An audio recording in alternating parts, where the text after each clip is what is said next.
फिर जब मैं यहाँ थाने में आया हूँ उसी दिन मैं यहाँ पहुँचा हूँ तो इसके टीम उधर आ गई कि जी आप अभी तो ये हुआ है, अभी इससे आगे बड़ा कुछ होने वाला है, 25-30 साल तो आप बाहर नहीं आते। अच्छा। तो मैंने कहा यार मुझे प्लीज़ आप लोग परेशान ना करें, एक तो मैं वहाँ से अभी आया हूँ और मेरी शुगर पहले ही बड़ी हाई है और ऐसा ना को और नुकसान हो जाए, आप लोगों की मेहरबानी है, जो भी बात करनी है आप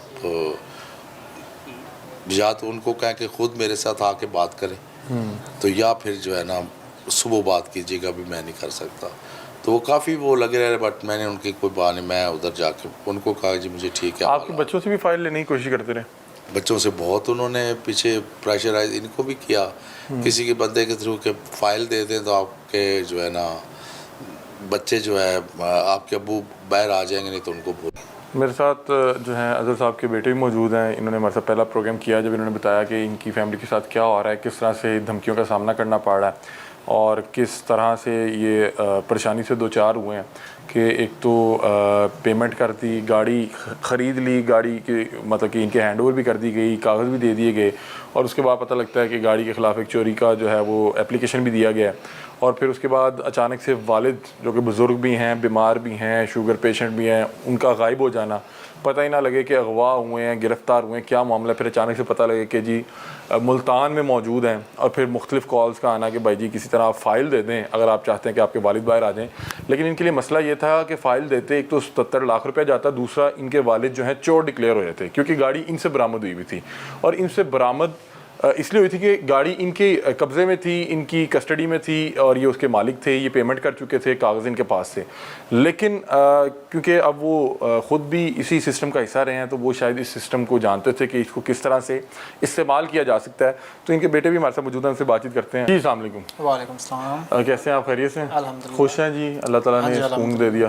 बिल्कुल। अच्छा, मुझे बताएं कि आप किन मुश्किलात का सामना करना पड़ रहा है कि जब वालिद साहब को यूँ अचानक से गायब हो गए, पता नहीं चल रहा, गिरफ़्तार हुए हैं, अगवा हो गए हैं, और फिर क्या उस दौरान क्या राब्ते किए जा रहे थे, क्या प्रेशराइज़ किया जा रहा था, किस तरह की धमकियाँ आ रही हैं? जी बिल्कुल ऐसे ही है। जब वालिद साहब गिरफ़्तार हुए हैं तो ड्राइवर ने भाई को कॉल की है कि इस तरह मैंने अजहर साहब को यहाँ पे ड्रॉप किया था, वो नज़र नहीं आ रहे मुझे।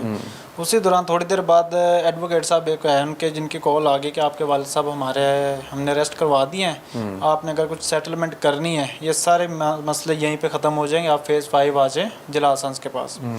भाई ने मुझे नंबर दिया, मैंने उनको कॉल की, मैंने कहा आप ऐसा करें मेरी बात करवा दें एक दफ़ा मेरे वालिद साहब से कि वो कहाँ हैं, वो ठीक हैं, जैसे भी हैं, आप जैसे कि हम वैसे कर लेंगे। वो इसे एक बात पे बज़िद रहे कि नहीं आप फ़ाइल लेके यहाँ पे आ जाएं, आपके वालिद साहब अभी यहीं पे सब कुछ ख़त्म हो जाएगा और आपके वालिद साहब को अभी घर भेज दिया जाएगा। ठीक है। तो जिसमें मैं एक चीज़ का मैं कहा मेरे सिर्फ आप मेरे वालिद साहब से बात करवा दें और सिर्फ बात करवा दें, फिर आप जैसा आप कहेंगे मैं वैसा कर लूँगा। वो कहते नहीं आप सिर्फ फ़ाइल लेके यहाँ पे आ जाए अगर आप चाहते हैं, वरना वो चाह रहे थे किसी तरह फ़ाइल जो है वो बेशक वो बिल्कुल ऐसे ही चाह रहे थे कि हमें किसी तरह ये फ़ाइल दे देंगे। तो फिर मैं यहाँ से गया हूँ, मैंने अपना थाना जो डिफेंस भी है यहाँ पे देखा, वहाँ पे मैंने देखा कि ये मुमताज़ाबाद थाना था और आईओ साहब का नंबर लिया, आईओ साहब को कॉल किया तो वो एक बात पे कहें कि ना वो कुछ बताएं कौन सी एफआईआर है, ना वो ये बताएं, सिर्फ वहाँ पे एक नंबर लिखा हुआ था 489F जो कि मैंने देखा। तो उनसे मैंने ये कहा मुझे किसने एफआईआर करवाई है, कुछ डिटेल बता दें। नहीं आज जी आप थाने आ जाएं।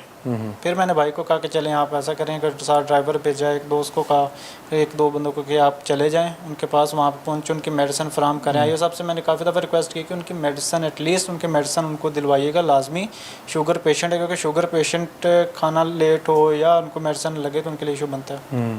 तो जब सुबह गए हैं तो वहाँ पे भी इस तरह की कुछ सिचुएशन थी कि वालिद साहब ऐसे ज़मीन पे लेटे हुए थे, ना उन्होंने खाना खाया था, ना उनके जो डोज दी गई है।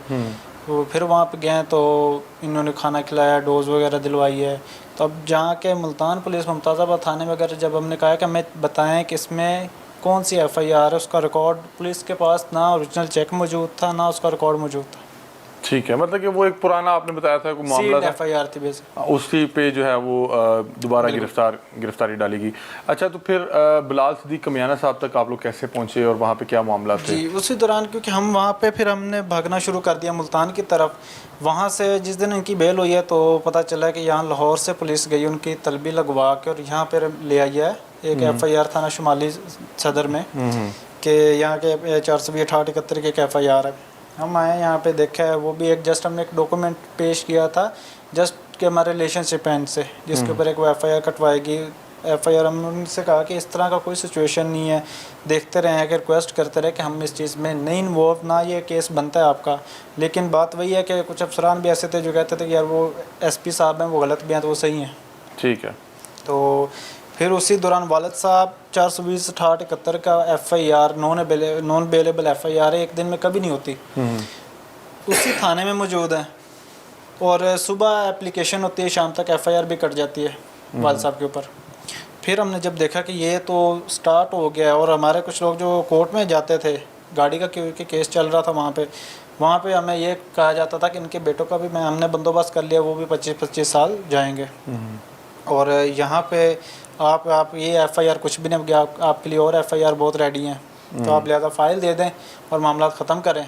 ये वकला थाने में भी आके यही करते रहे हैं, प्रेशराइज करते रहे हैं हमें। अदालत बेसिकली मैं भी नहीं जा सकता था आगे से, ना भाई के जाने देते थे, कोई एक हम बंदा भेज देते, अपने एडवोकेट साहब से पूछ लेते थे कि हाँ जी क्या हुआ, क्योंकि मैं थ्रेड किया जा रहा था। ये सब सिचुएशन के बाद फिर हमने अपने CCPO साहब को एप्लीकेशन दी। लाहौर अंका मैं शुक्रिया अदा करूँगा कि उन्होंने आवाज़ हमारे साथ स्टैंड लिया, हमारे साथ आवाज़ उठाई। CCPO साहब ने इस चीज़ का नोटिस लिया, हम सब पार्टीज़ को अपने पास तलब कर लिया अपने ऑफिस में। CCPO साहब ने सुना पार्टीज़ को, और उन्होंने सख्त हदायत की कि मेरिट किया जाए और इंसाफ दिलाया जाए, उनके जो FIR है वो डिस्चार्ज की जाए, जो कि तकरीबन 4 FIR हो चुकी थी उस टाइम, एक मुल्तान वाली, गाड़ी वाली और 2 इसी थाने में। तो लिहाजा उन्होंने CCPO साहब का बहुत हम शुक्रगुज़ार हैं कि उन्होंने हमें सुना और हमें इंसाफ दिलवाया। ठीक है। और उसके बाद फिर आपके जितने भी मुकदमात थे वो खारिज हो गए? बिल्कुल। और फिर 1-2 दिन में गाड़ी की सुपुर्दारी भी गाड़ी की आपको हो सुपुर्दारी गई? की होगी। ठीक है। अब आपकी गाड़ी आपके पास, आपके हैंड ओवर हो गई? हमारे हैंड ओवर होगी तकरीबन, ये इससे 2 से 3 दिन पहले हमारे हैंड ओवर हुई है। ठीक है। और अब किसी किस्म का कोई परेशानी या धमकी या उसका सामना तो नहीं करना पड़ा? नहीं, ऐसे कुछ भी नहीं, अभी तक अल्हम्दुलिल्लाह सब खैरियत है। 1-2 जो हमारे मोहल्लेदार हैं, कुछ जो लड़के हैं इस किस्म के, उनसे पता सुनने में आया है कि साहब का जो SP साहब है, उन्होंने कहा है कि इनकी सारी जो है एक्टिविटीज़ उसकी मुझे रिपोर्ट दो, इनकी कमज़ोरी मुझे दी जाए। तो फिल वक्त हमारे साथ अभी इस टाइम कुछ नहीं है। CCPO साहब का बहुत हम शुक्रिया अदा करते हैं कि उन्होंने हमारी बात सुनी है।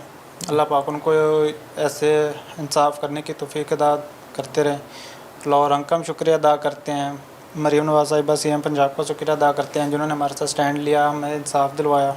ठीक है। मैं चाहूँगा कि अज़हर साहब आप भी कोई दरख्वास्त करना चाहें, क्योंकि आप बड़ी मुश्किल काटी है आपने, तो अगर आप कुछ कहना चाहें CCPO साहब तक ये प्रोग्राम इंशाल्लाह पहुँचेगा। मैं ऐसे पुलिस अफसरान को सलूट पेश करता हूँ, और उन्होंने एक हक का साथ दिया और मेरे तमाम मुकदमात सारे ख़त्म हुए, और आज मैं अपने बच्चों के साथ लाहौर में हूँ। और मैंने ईद जो मनाई है ये सिर्फ़ और सिर्फ लाहौर रंग और CCPO साहब जनाब कब्याना साहब की वजह से ही मैं यहाँ बैठा हूँ।